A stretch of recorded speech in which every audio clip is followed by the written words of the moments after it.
Hi, this is Rundlin. You're about to watch a video that I made last night on the effect of hormones on my mind and body over 20 years of use.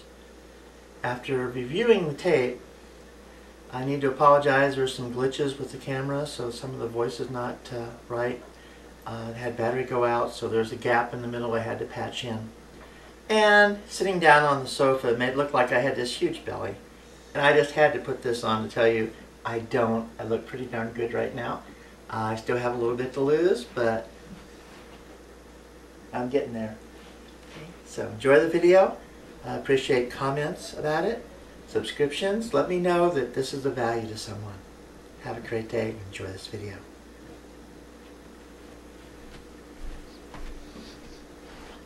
Hi, this is Rundlin. And I promised a few people that I would have another video within 24 hours. And 24 hours is about running out. I was going to bed because it's been a hard day. But nope, I said, okay, let's go ahead and make a video real quick. So here I am. Topic for today. Been thinking about this, been practicing a lot. I think eventually I'll have 20 or 30 of these topics, so we'll see. And what I thought I would do is kind of moving from the decision to transition, which was the first video. Let's go ahead and talk about what happens after you get on hormone therapy. How does it affect you? What can you expect? And where do you end up in 20 years, like me? Okay, so here we are, and that's what we'll talk about. First of all, when we talk about hormone therapy, I've already told you the process of how you have to go through if you're doing it the right way. You go through a therapist or a psychiatrist to get you a letter to an endocrinologist, basically saying that you are serious and that you're okay to jump on the hormone train. And you don't do this lightly because changes that are made by hormones are not reversible. If you grow breasts and you stop taking your estrogen, the breasts do not go away. So if you get started on this train and 3 years down you decide, oh, this was a mistake, you're going to face surgery to have a mastectomy to get rid of your breasts, or you're going to go through life as a man with these huge breasts on you. You don't want to do that. So just remember that. Once you get on that train, you don't get off. One of the things I really want to point out to you is it's important that you get the right dosage of hormones. And that varies for every individual. There's no rule that I can give you and say, oh yeah, you need to take 4 milligrams of Premarin. I transitioned on 1.8. 3 tablets of Premarin a day. And as I mentioned in the other videos, and we started with 1, and every month I went back for a blood test, and when I achieved what Dr. Ryan said was a basic, female blood chemistry, that's where we left the dosage. And as he put it, just let nature take its course, and you'll just have a second puberty, and the hormones will work the same way they work for girls. More do not speed it up. More hormones, larger dosages do not give you bigger breasts or have any effect at all. There's only so much that the body can use, and beyond that level, it will process it out of your blood, excrete it, and you're basically pissing your hormones away and all the money you spent buying them. Now, the only way to be sure where you should be is to have a blood test to measure what your estrogen levels are in your blood, testosterone levels, and see what kind of balance you have. That does take a test. And I suspect that even if you have been self-medicating on hormones, if you go to an endocrinologist, explain the situation, and just say you want to know where you're at so you can adjust your dosage, I can't see an endocrinologist sitting there saying, oh, you don't have a letter from a therapist, I can't do that for you. Because he could be saving your life. Okay, so something you want to do. Now back to dosages again. I did it on 1.8 milligram. And back in the days of America Online Transgender Forum, I happily said, oh, I'm taking 3 tabs, I'm doing 1.8 milligram. And suddenly I get there's this firestorm over hormone therapies. And people are telling me, oh, you've got to get another doctor. That's just not right. You can't do it on 1.8 milligram. You have to take at least 7.5 milligrams. That was the going fiction at the time. That you needed to have a minimum of 7.5 milligram dosage of Premarin a day in order to properly transition. Well, that was bull. But that's what people were doing. I encountered people who were taking 10, 12, and 14 milligrams a day because they found a willing doctor who, when they went back in and said, Doc, it's been a month, I don't have breasts yet, he would quite happily write them a new prescription and bump the dosage up. And these people were doing 10, 12, 14, and they still weren't getting anywhere. And what they were probably doing was messing up their kidneys, and God knows what kind of long-term effects. This is something that we don't know. We're guinea pigs. Whether you like it or not, we are. There have been no studies done to sit there and measure what effects various dosages of hormones have on a transgender. There's been no studies to sit there and say, well, fine, if you take this big dosage, in 20 years you'll have a stroke, or you'll have an increased chance of heart attack, or an increased chance of breast cancer. There's no evidence, there's no proof.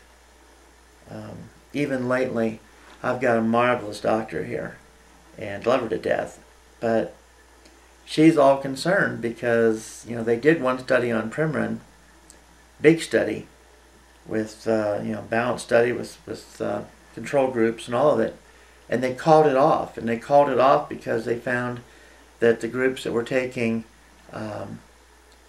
Premarin and progesterone first had this measurable increase in the risk of stroke and heart attack. And it was so significant that all the women were taking that combination drug. They stopped the trial, said, throw your pills away, stop taking them now. They continued the Premarin only. They thought, well, maybe it's the progesterone. That makes a difference. But then about a year and a half later, they found the same results on the Premarin group, and they canceled that part of the test. So now you go to a doctor, and the doctor's going to be all alarmed about what are the potential long-term for you to end up killing yourself with stroke, heart attack, or an increased chance of breast cancer because of the hormones we take. So they'll actually be pushing you to take lower dosages than they would have been. In fact, I think even these quacks that were sitting there willing to prescribe huge quantities aren't going to be doing it anymore because they read the professional journals too, and it's like, look out. Okay, so having had an orchiectomy, my doctor and I agreed on cutting me back to 2 tabs, and actually I talked her into that because I had a good drug plan, and basically by getting a prescription for 2 tabs a day rather than 1, I got a double dose for the same co-insurance price. So I was only taking 1 of them, and just stretching out the dose and saving some money. So, but that was where we ended up, maximum of 2.625 milligram Premarin tabs a day. I have no idea on estradiol or synthetic estrogens. Might be trying that because I don't have insurance right now, and estradiol is cheaper. It's synthetic. It's something you inject. Get a needle and you inject it into your thigh or your buttocks. So that's estradiol. And I've heard people have good results with that. I don't know if one is better than another. Premarin is more common. So that's where that is. So you really need to get tested to figure out what your minimum dose should be, and that's the dose you should be on. Don't play around with large quantities because some friend or somebody that did a YouTube video said, oh, I'm taking so much. And you said, oh, that's what I should take too. No, we're all different. And it's going to affect us differently. Okay, so you're on the wagon now and you've got your hormones and they've got the level established. What can you expect? I can tell you that you don't wake up the next morning and jump out of bed and go, oh my God, I feel like a woman. It's like puberty. It comes on gradually. You can expect 4 to 5 years for the hormones to have their full effect. Breast growth, you'll see something within a year, and you'll be pretty close to your max in 2, but you can still get some more. Okay, so I told you that the amount of breast growth that you develop is based upon your genetics and your mother. So you're basically going to hope for a cup less smaller than your mother was. More does not help. You've got what nature gave you. Same way every girl. I used to have, when I was growing my breasts, I had a girlfriend sitting there going, can I take that too? It would make my breast bigger. I had to say, no, it won't make your breast bigger. Same rules. You already went through it, and that's what you got, and that's what your genetics say, and that's it. So, 5 years, basically. Other thing I wanted to mention is, kind of comes back to SRS and breast implants. If you have SRS after 5 years, your breast development effectively is done. You can then have SRS and breast implants if you need them at that point, and what you put in is going to be pretty much what you have. However, if you have SRS like after 1 year or 2 years, you're really pushing it, and you haven't had all of the breast development that you wanted, so you tell the doctor, oh yeah, give me the big one, I want the big one. Well, once your testicles are removed for the SRS surgery, and once the estrogen can work on you without any hindrance of male hormones, what you can see happen is you suddenly get a burst of breast growth after the SRS, after the breast implants. And the result is you end up a couple cup sizes bigger than you wanted to be. And perhaps at that point, instead of being where you want, it becomes an embarrassment that it's too big. Melanie Ann Phillips, the voice coach and very successful transgender, her website, if it's still up, I haven't gone looking for it, she used to have a private section. She was really glad to show her breasts off bare. And she had pages and pages of photos. But she was one of the ones that said, I went too far. I was 1 cup too big, and then I had the growth burst afterwards, and here's what I got. And she shows you. And I think they're too big too. I agree. But anyway, that's just something to be aware of. So before you start putting implants in, give your body time to work. And that's going to take 4 years, 5 years before you're sure.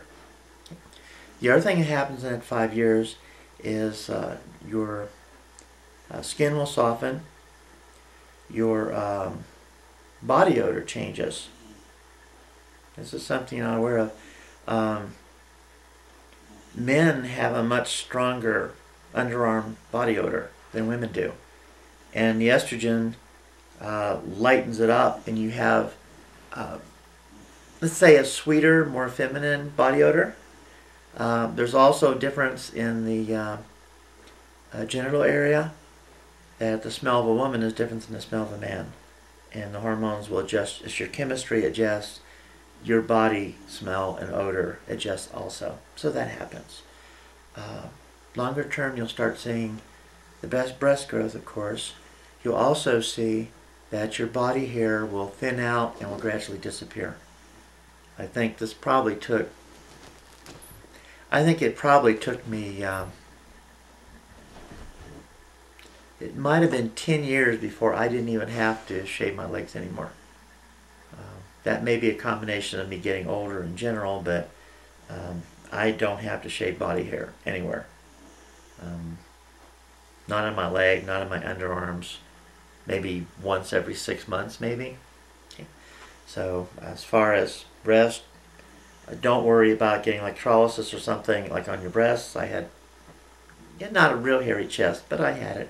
And when we were doing electrolysis, and I was, frankly, I did an 8-hour sessions, and when I was just she couldn't find a bare spot that she hadn't hit that wasn't starting me screaming in pain.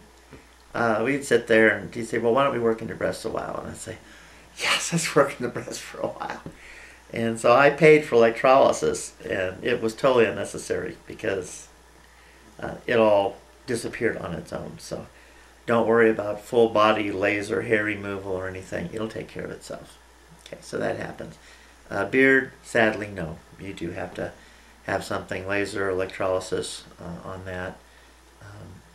If you're an older TG starting your transition and your beard is a salt and pepper, then you've got real problems with going to anybody to use a laser on you, because lasers don't work on white hair.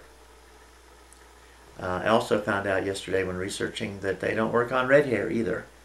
So if you're a redhead or if you got a lot of gray, laser is not for you. You're going to be definitely doing electrolysis. How effective the laser is, I don't know.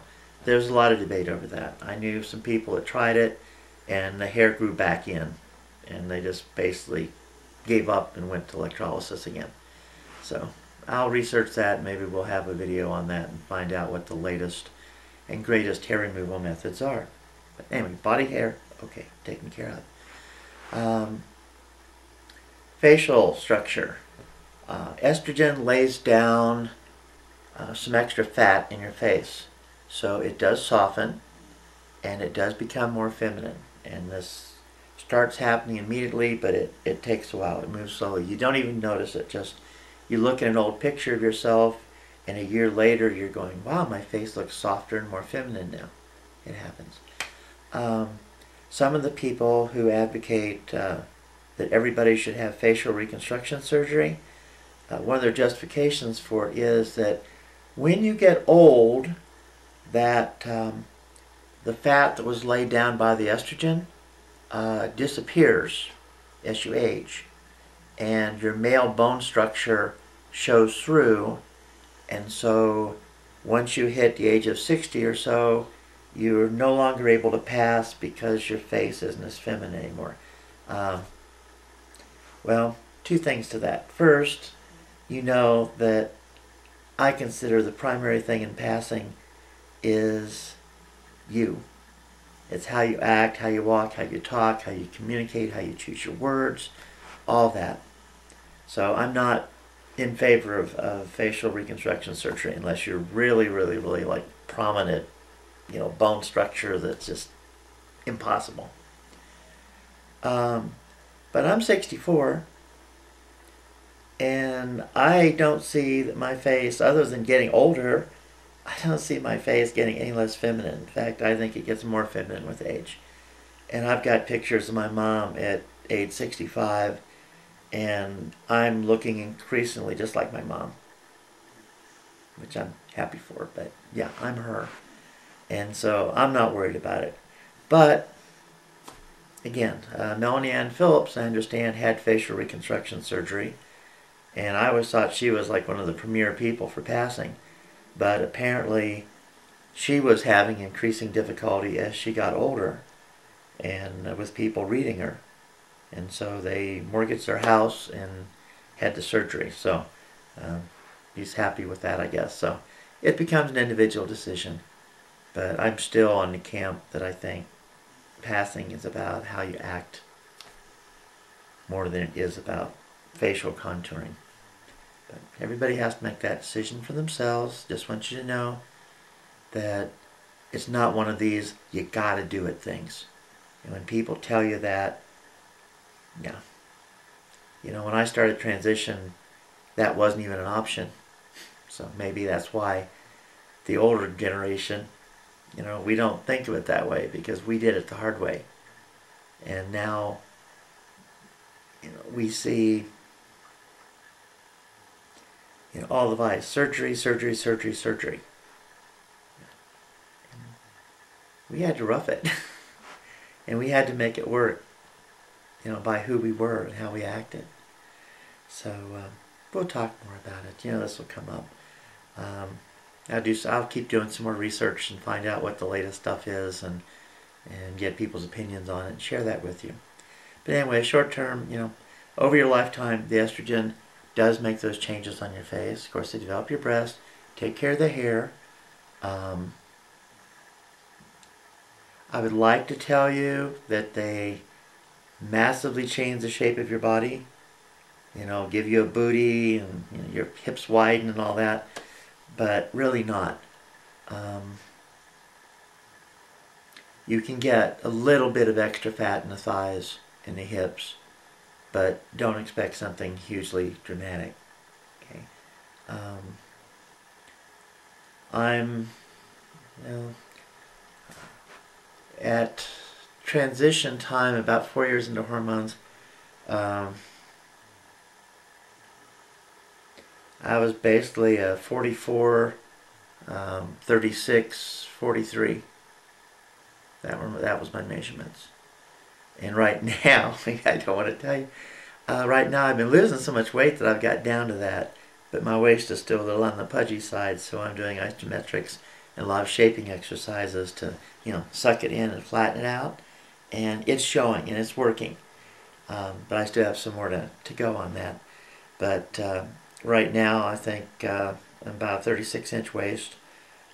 My breasts have actually, I've lost an inch or so with the weight loss. So I'm slipping closer to a large A cup now, I think. Although the old push-up bras I have all work just fine right now. Hips, they've stayed at 43. They've stayed at 43. So we'll see what happens. So I'm happy. I'm satisfied, and I will tell you the men that I've been with seem to be quite happy with my body, and they were definitely quite happy with my breasts, and they were especially happy that they were real. I'll have a video on my sexual escapades, and let's just say that after my divorce was finalized, right there about a year into transition to 2 years into transition, I kind of went in this wild dating spree, and at least 15 guys. And you ask, well, how did you do that if you were pre-op? And I said, very carefully. I had all the excuses to sit there and keep them out of my panties. So generally, as long as they got theirs, they were pretty happy. So a lot of on top of me and things like that.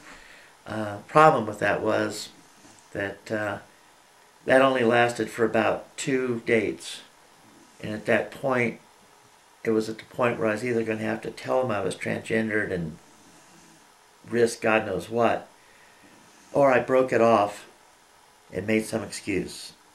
And what I did was I broke them off.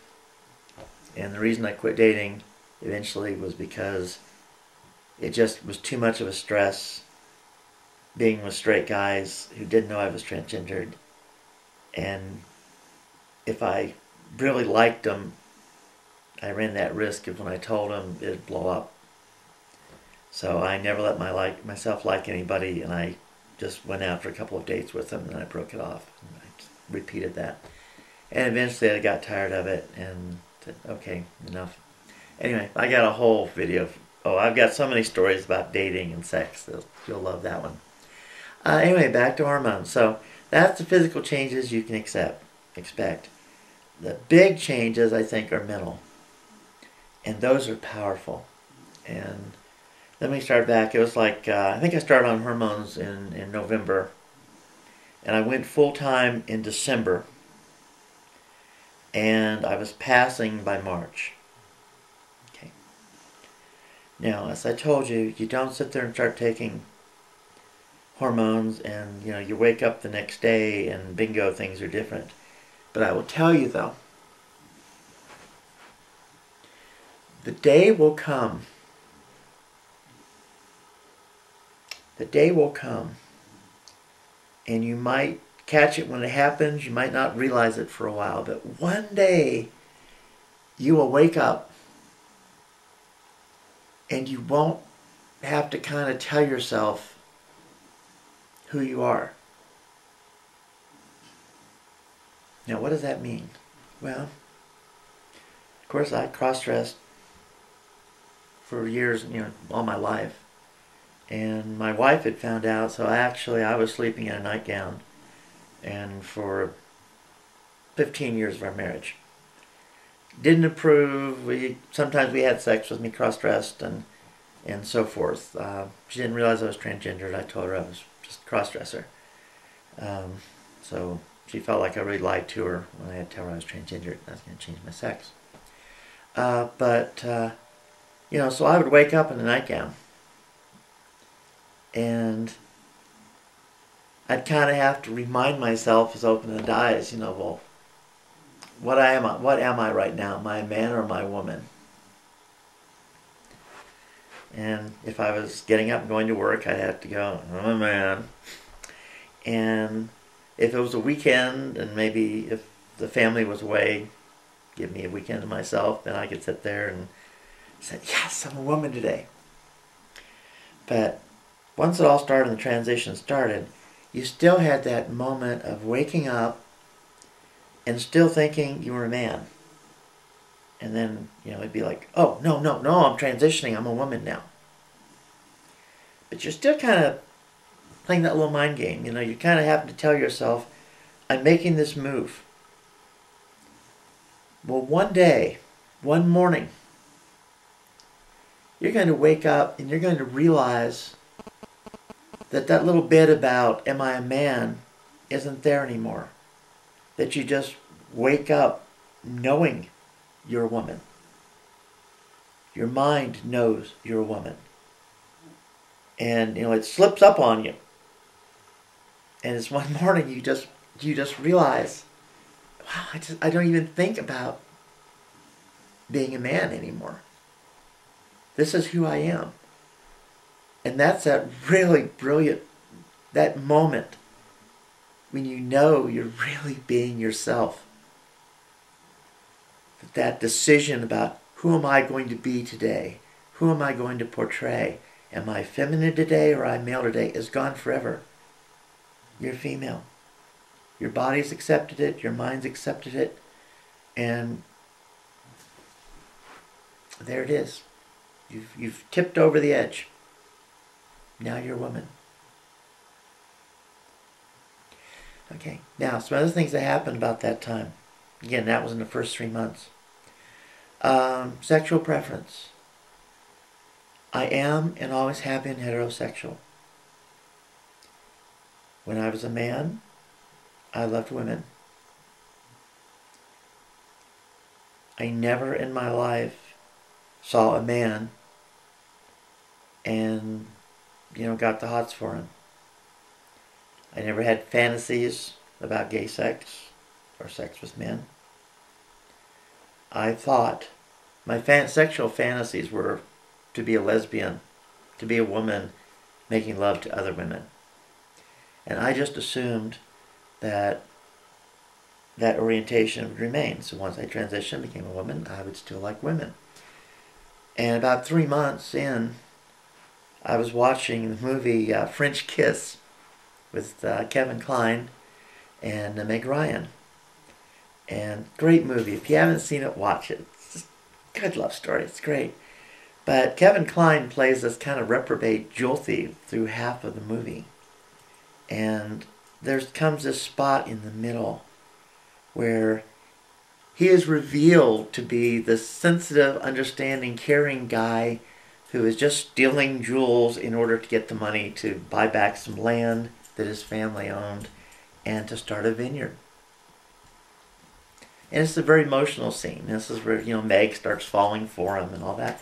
And I'm watching that scene, and all of a sudden I realize that I'm not looking at Meg Ryan, I'm looking at Kevin Kline, and I'm just in love with him. I'm just, wow. This guy's so sensitive. Oh, yeah. And that's when I realized that now I like guys. It had been coming along. I started kind of looking at guys different, and I definitely can relate to him better. But there was that moment where I realized, wow, I'm not interested in women anymore. I like men. And I consider myself heterosexual because when my mind and body decided I was a woman, I guess I was hardwired to be heterosexual, and the preference just switched. And I'm not alone in this. Other people have experienced this. Some don't. Some consider themselves gay, lesbians, and that's the orientation they maintain.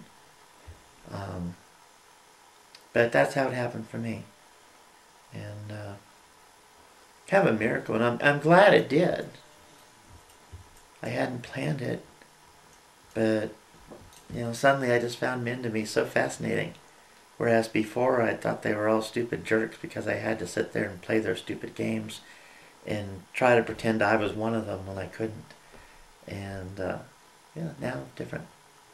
So if you're going to have a change in sexual preference, it'll probably happen the first few months, I think.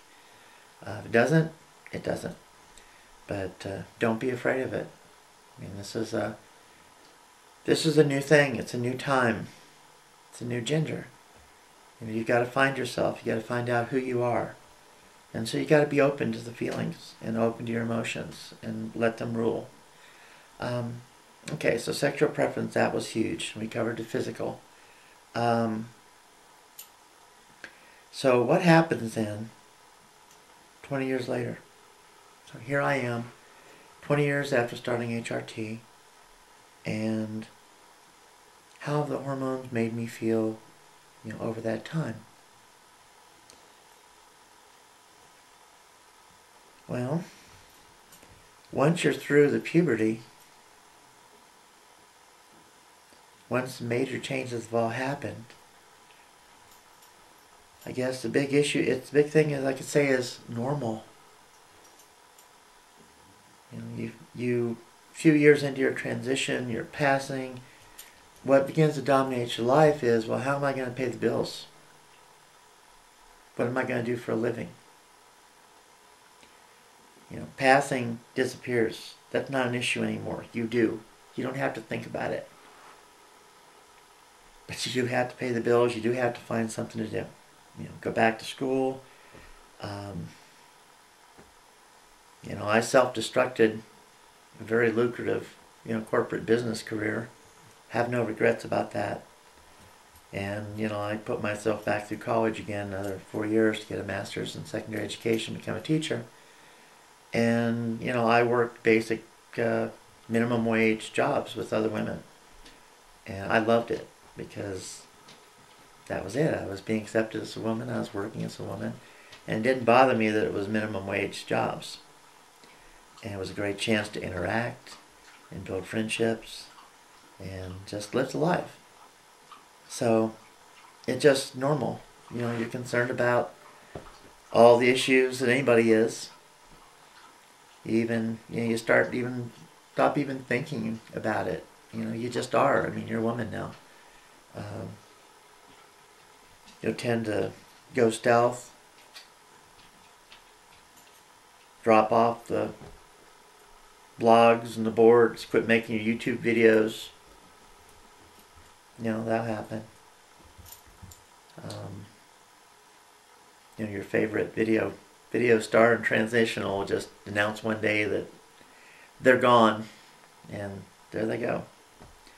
Because sometimes you have to make the decision: are you going to live your life as a transsexual, or are you going to live your life as a woman? And if you're going to live your life as a transsexual, then that means you'll be confronting your transsexuality every day. Because you'll be, out and proud. You'll be maybe working with activist groups, things like that, attending support group meetings, working very out with it. Laudable. The progress that we've made is because there are people that are out there doing that. My college transcripts read female. And they read female because the GLBT folks at Indiana University just organized and beat the crap out of the administration until they agreed to change all of the transgender students' records to female without requiring surgery. They just did it. And so when I went to get hired, I didn't have to hand somebody a transcript that had male on it and worry about them. What? Male? What is this? So I got hired as a woman and never had any problem with it. And I owe that to activists. But I feel sorry for them too, because they will never really understand what it's like to just live your life as a woman fully and completely, because it's on their minds constantly. I've even had arguments with some of them saying, well, nobody can be a real woman because you weren't socialized enough, that you'll always just be transgender, you'll be a third sex. You're fooling yourself if you try to tell yourself that you're really a woman, because you can't be. Okay. Almost broke up a friendship. And I think she's dead wrong, and I feel sorry for her that she'll never experience what I've experienced. But that's part of the politics of the transgendered community. So, bless them for the work they do. I'm sorry they'll never experience what I've experienced. And you have to make your own decision which way you go with it.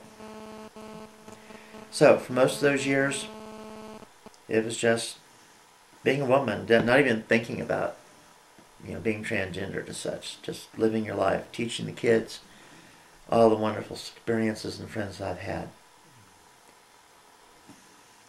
There is one thing. Okay.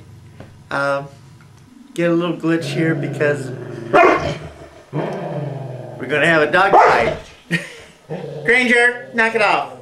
Granger, knock it off. Boba, come on, up. Over there. Lay down. Okay. Oh, don't stop. I have 2 male dogs. I have my 19-year-old rat terrier here, Boba Fett. And here I have Granger, my big old retriever, new pup, about 1.5 years old. And these two just go at it constantly. Okay, lay down. Okay, we had a glitch because the battery ran out on the camera. So I had to plug it in. So we're back and running here. So where was I? Oh yeah, I was talking about the fact that, I had 40 years of male experiences and 20 years of female. And you would logically think that when I remembered those 44 years of male life, that I would remember how it felt to, to be a man, to be playing a man, or whatever. But, it would be pre-transition memories and attitude. And then it would be the transition, and then it would be my new feminine attitude and memories and everything. But it doesn't work that way. I see my entire life and all of my memories from a female perspective the way I feel right now. So I don't think back to when I was 18 and remember it the same way. The facts are there, the people are there, but I can't remember it living as a man. And I have no desire whatsoever to try to reconstruct those types of memories. I'm just thankful that, to me, the sense in my brain is that I've always been a woman the entire 64 years of my life. And I am so grateful that that's the way it worked. Okay. Now, does all this work for everybody? Don't know. We're all on our own journey. Nothing is the same for all of us. No one can tell you this is the way it's going to be for you. We can make tapes like this one, try to give you an idea of the things that are out there, the changes that can happen, and prepare you a little bit. But you're going to be surprised. You're going to make discoveries maybe that I never did. You're going to have, gotcha moments when you suddenly realize that your brain's thinking a different way, that your emotions are going a different way. You have the fun of knowing that if you were like me and you never really were able to have male friends because there's an impersonation there. I mean, I don't know, I just could never connect with guys as friends. maybe they, I mean, yeah, they thought of me as a friend and all, but there wasn't that connection. There wasn't. It was kind of phony on my part. To be honest, be another story. um, there was really one man in my pre-transition life that I bonded with as a friend. Also bonded with his wife as a friend too. And it was funny. It's interesting. He was epileptic, and I guess he'd had a lifetime of people not understanding and shunning him. And he was so scared that I'd be another friend that when I found out that he'd had seizures and things, or had a seizure in front of me, that I'd be revolted. And I wasn't. Of course, actually, that was the female in me coming through. That I said, no, why would that make me break off our friendship? So, anyway, we were really good friends. And sadly, when I transitioned, couldn't accept it to this day. And I'm still friends with his wife, and we're Facebook friends, and I even brought it up because I'm going to be going back to Indy for my son's wedding in June, and we're getting together, and I said, I'd really like to see Butch, and she just got evasive. It started talking about pronouns and things, so I gather he's still calling me he, and just can't accept the whole thing, and that's too bad. And that's the only friend I lost that I've really felt sad about. But anyway, for others now, I meet guys, and it's just so natural what our relationship is, man to woman, that I have lots of male friends, and they are male friends, but they're male friends in the right way now. And I never had too much trouble making friends with women, but now, of course, physically, there's not the physical barrier there. So, I can relate to women, I can relate to men. And before, I had terrible problems trying to do that. So, that's one of the other good things about transitioning and going through what I've gone through. We pay a price, but hopefully it's worth it for us. It was for me. And I guess on that note, I will tease you a little bit that the next video maybe we'll talk about my sex life. I think I probably scared off all the tranny chasers and all the adolescent boys looking for hot transgender videos with my first two videos, which were deliberately kind of, hey, if you're coming to look for some cute chick, you're not going to find her. So this one's a little bit more risque today, but like I said, I was going to bed. Thought, what the heck, I'll just do it in my nightgown. So this is Rondalyn Brown signing off for my second video. If you're watching this, please send me your comments. It's scary to have, to see that there's been 155 viewings, and I've gotten like 4 comments, and those were all sent to me privately. I have 6 subscribers as of this moment. And again, I'm like, well, if people are getting something out of these, why do I not have more subscribers? So subscribe, damn it. Let me keep you posted and give me your opinions. And if you've got bad opinions, share those with me too. I've got a thick skin. Okay, so that's it. Signing off. Blessed be all of you.